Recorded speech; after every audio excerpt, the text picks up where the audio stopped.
لیکن سید عالم صلی اللہ علیہ وسلم کے فرمان کو یاد رکھیں کہ جس میں آپ صلی اللہ علیہ وسلم نے ارشاد فرمایا کہ روز قیامت قرب قیامت جو ہے مسند حاکم کتاب الرقاق میں اس روایت کو نقل کیا یاتی فی آخر زمان ناس امتی یاتون المساجد فیقعدون فیہا حلقا حلقا ذکرهم الدنیا وحب الدنیا لا تجالسوهم فلیس للہ بہم خاص حاجہ۔ آقا علیہ السلام ارشاد فرماتے ہیں کہ قرب قیامت ایسے لوگ ہوں گے کہ جو مسجد میں حلقہ بنا کر بیٹھیں گے،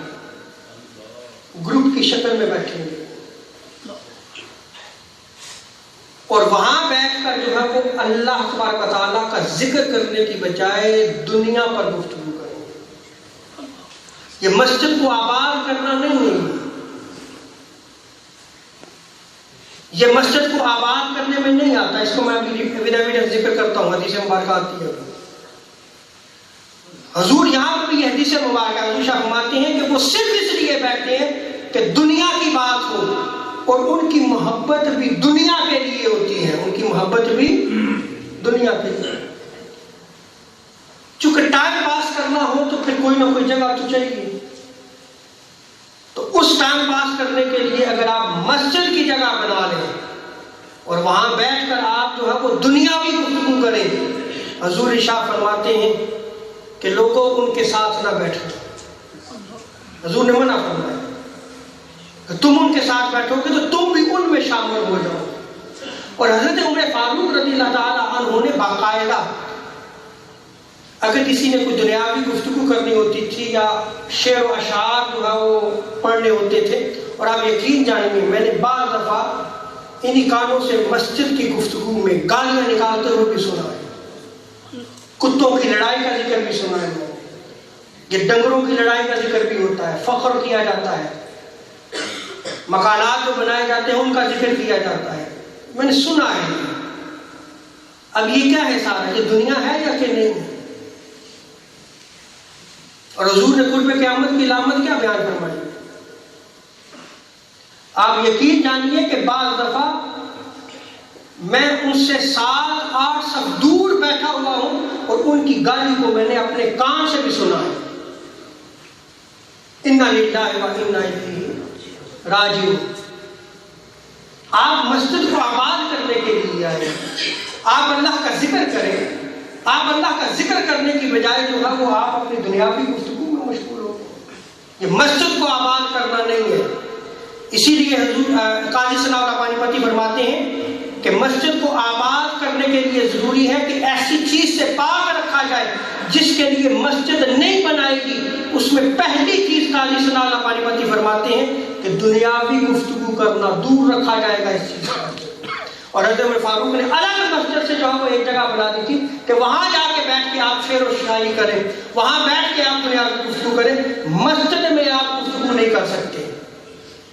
اسی طرح لڑائی جھگڑے کو دور رکھیں مساجد سے، شور شرابے سے جو ہے وہ مسجد کو جو ہے آپ دور رکھیں۔ حضرت معاذ بن جبل رضی اللہ تعالیٰ عنہ فرماتے ہیں، مصنف عبد الرزاق میں اس روایت کو نقل کیا گیا، حضور ارشاد فرماتے ہیں کہ اپنی مسجدوں کو اپنے لڑائی جھگڑوں سے دور رکھو۔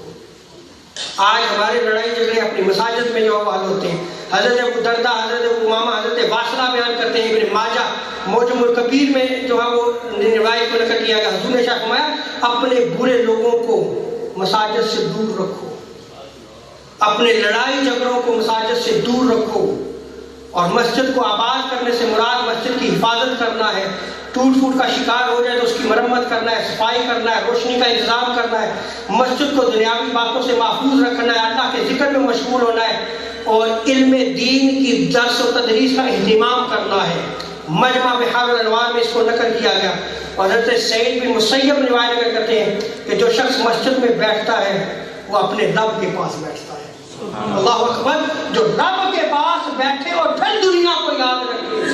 وہ شخص جو ہے وہ مسجد میں مسجد کو آباد کرنے کے لیے نہیں آیا، بلکہ جو ہے وہ اپنے وقت کو گزارنے کے لیے آیا ہے، وہ دنیا کے لیے آیا ہے۔ اور حضرت سعید بن مسیب فرماتے ہیں کہ اسے چاہیے کہ اچھی بات کرے، اور مسجد میں گفتگو نیکیوں کو اس طرح کھا جاتا ہے جس طرح جانور گھاس کو کھا جاتا ہے۔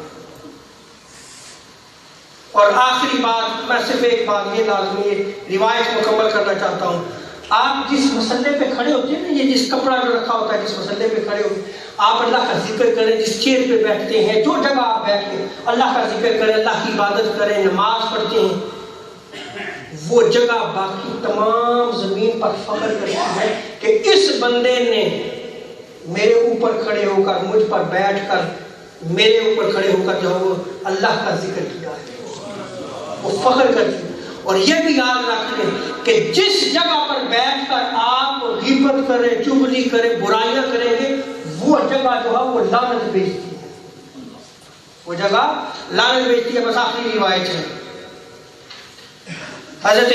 انس رضی اللہ تعالیٰ عنہ روایت کو نقل کرتے ہیں کہ زمین کے جس ٹکڑے پر نماز یا اللہ کا ذکر کیا جائے، وہ اپنے ارد گرد کی زمین پر فخر کرتا ہے، وہ ٹکڑا، اور 7 زمینوں تک اللہ کے ذکر کے سبب خوش ہوتا ہے وہ ٹکڑا۔ اور جس جگہ کوئی قوم ٹھہرتی ہے تو وہ جگہ ان لوگوں کے لیے یا تو رحمت کی دعا کرتی ہے یا لعنت بھیجتی ہے۔